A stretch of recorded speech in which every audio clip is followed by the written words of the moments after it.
airplane on an overseas flight, it is my time to watch movies because usually I can't sleep in the plane. By the time we arrive in Japan, I've watched 4 or 5 movies if I didn't sleep. And I find myself laughing or crying depending on the movie. So it is kind of embarrassing if someone watching.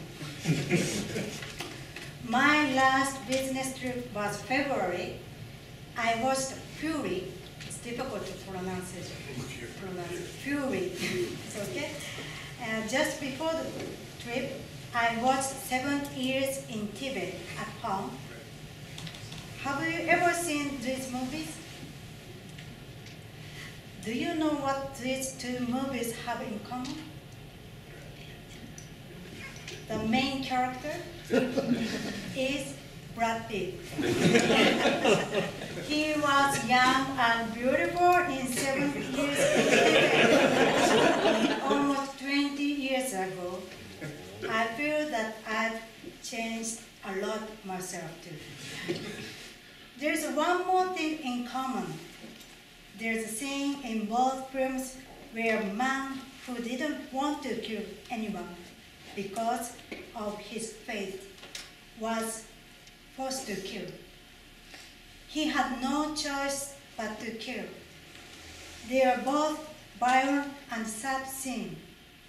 As I watched, I imagined that there were many people in similar situations who didn't want to fight and kill throughout all of the worlds in our history. In one of the movies, a soldier screamed, "I don't want to kill, please kill me." But both soldiers in Fury and Priest in the Tibet movie were held by others and were forced to pull the trigger in the madness and fury of the moment. Right now on this earth, there are wars and people killing other people. We want to live in peace. We want to protect our family and our country. I think that goal is the same as the terrorist. Because we are fortunate to be living in peace here, it is very hard to imagine such violent situations.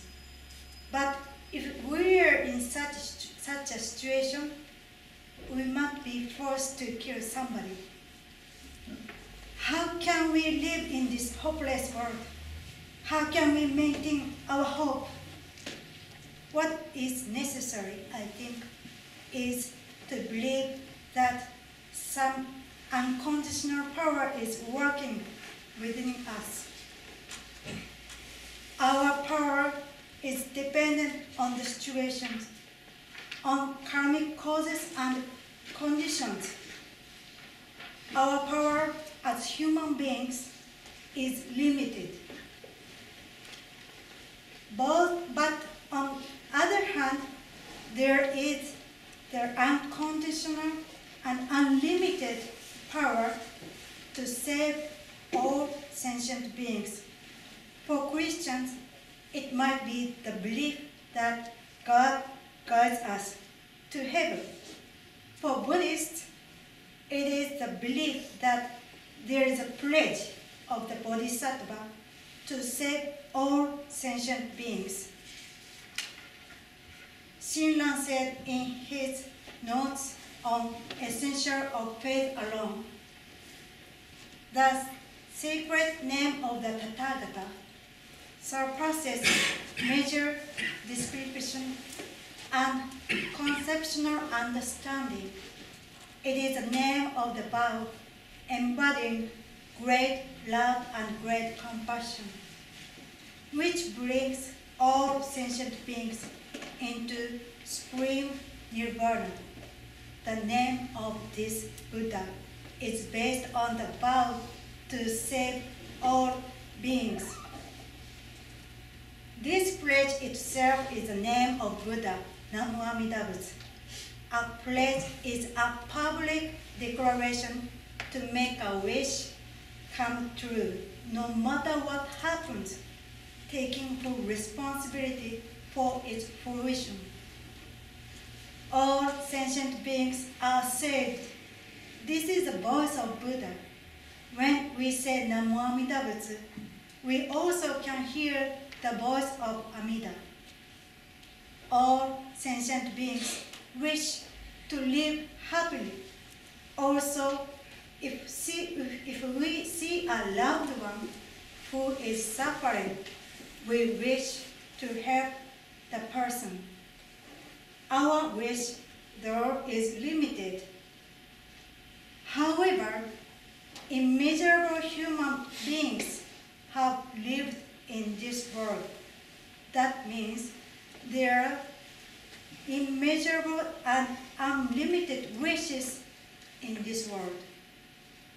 Even in this world filled with suffering, I think these immeasurable and unlimited wishes became the name of Amida. Wish to save all sentient beings unconditionally.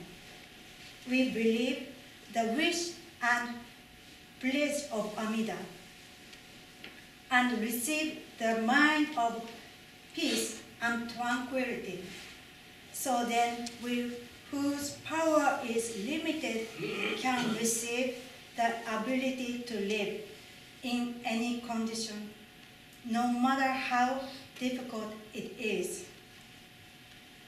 One of the members of the Higashi Honganji Brazil Betting told me that his mother had told him that she wouldn't have been able to live if she didn't have the chance to meet the Nembutsu. Just recently, one member of the Berkeley Higashi Honganji told me that she would not have been able to live if she didn't have an opportunity to meet the Nembutsu. I feel the same way. This is why I continue to listen to the Nembutsu teaching. Our attachment to our perceptions of right and wrong may have started a war in the past and into the future. Our values, what we consider to be good, might be mistaken. To continuously ask ourselves whether our perceptions are truly right is what it means to live a life of Nembutsu. Human beings always make mistakes. The wish to save all of us who continue to err with no regard for good and bad is the pledge of the Bodhisattva. To unconditionally save all sentient beings, this is Namo Amida Butsu. I think that trusting this pledge and living in this world is our path to be born in the Pure Land. Thank you for listening. No.